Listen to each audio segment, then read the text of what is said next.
hands instead of people who didn't want to questionnaire. Somebody else.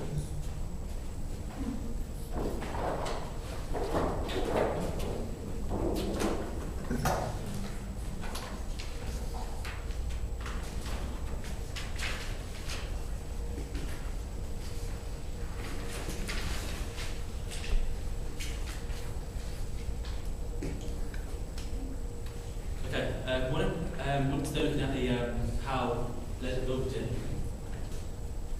how legislation and education affects the protection of historic buildings.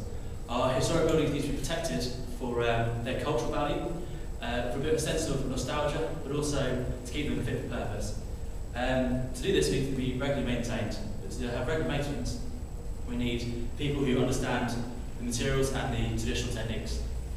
This is not just the tradespeople, but also the architects, the managers, and those who specify the work. It's largely that there's a shortage of people who understand these skills. To protect these historic buildings, there's legislation in place called where they can be listed, which can protect them so they can't be demolished or have improper maintenance taken on them. Okay, as for the literature review, looked at three parts. The policy, so what policies in place to protect our historic buildings, what educators are in place, so how the owners of listed buildings are told how to protect their buildings, but also how the people who do the work are also taught as well. And thirdly was the implementers, so those who undertake the work, and how they're taught, how they're found, etc. Okay, what was found in the literature review was the legislation says the work must be done, so maintenance work must be done, but it doesn't really say how it should be done or who should be doing it, which is leaves a bit of ambiguity. The fact that in theory anyone can undertake work on historic buildings without any sort of proper education. Okay, for the data collection, I spoke to over 60 people who had experience in conservation. This included architects, people with local council, owners of listed buildings, designers, etc. They could have really had a good input into the work, which gave a three-dimensional approach to the research. Okay, as for the findings, we found that the owners of listed buildings were receiving guidance from the local authority, but this guidance wasn't quite detailed enough, and encouraged them to look for further sources of information, sort of unofficial sources, which caused them to look at books or on the internet sources which were modern sources of construction, which doesn't really work, kind of act as a detriment to the traditional building. So some materials don't work in old buildings and vice versa. So that's part of the problem. They also found that they were looking for contractors as well who didn't really have the right skills either, which is a big problem.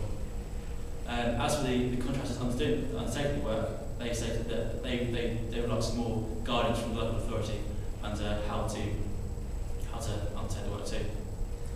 As for the tradespeople, so that they're actually the guys doing the work, they said that for a proper job you need a good knowledge of the understanding of materials and also good experience.